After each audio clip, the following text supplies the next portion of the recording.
Salut à tous, ça y est, je suis sortie de l'hôpital hier et je vais mieux. Je suis fatiguée parce que j'ai beaucoup d'anxiolytiques. J'en ai 10 par jour à prendre, c'est sur un temps ponctuel, ça sera pas toujours comme ça.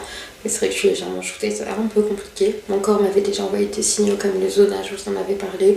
J'avais fait une crise d'angoisse plus bref à Paris et là j'ai fait une crise d'angoisse sur plusieurs jours. Il est temps que je ralentisse et que j'adopte la slow life. Alors c'est quoi pour moi la slow life? Pour moi, c'est ralentir, vivre en pleine conscience et se concentrer sur l'essentiel, ce qui a vraiment du sens pour moi.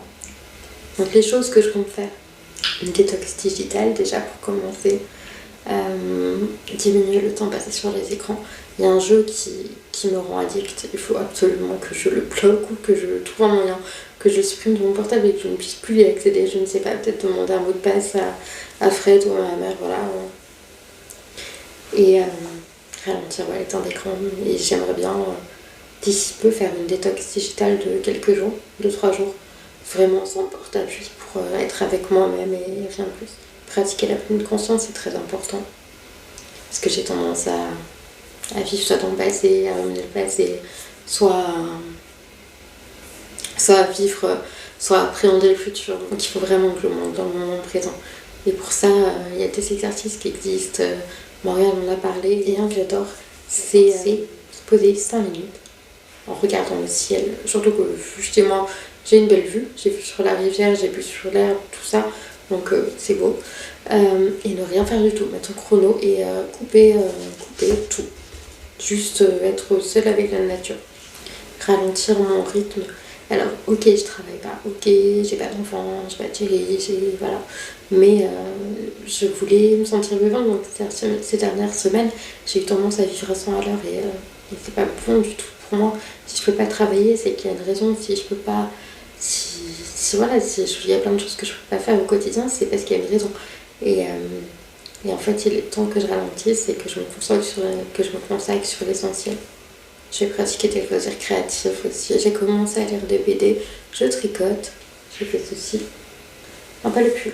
Juste le chouchou. J'ai continué à tricoter, du coup, à colorier. Je vais me lancer dans la lecture. Il faut que je me prenne un pavé qui m'inspire, qui me continue à faire des entangles, mais ralentir. Ralentir, faire des pauses. Le mot d'ordre, de toute façon, c'est ralentir. Simplifier ma vie, enfin mon mode de vie.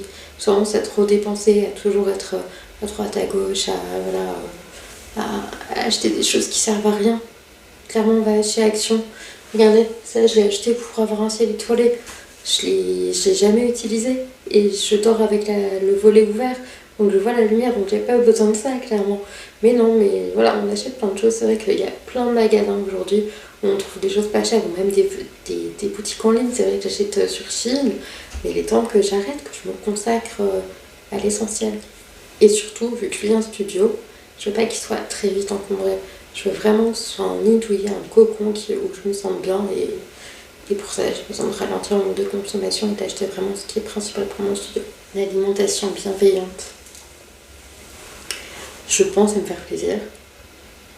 Mais je pense pas qu'à ça. Et je pense à ce que je mets dans mon assiette en termes de nutriments, de bonnes choses, de qualité aussi.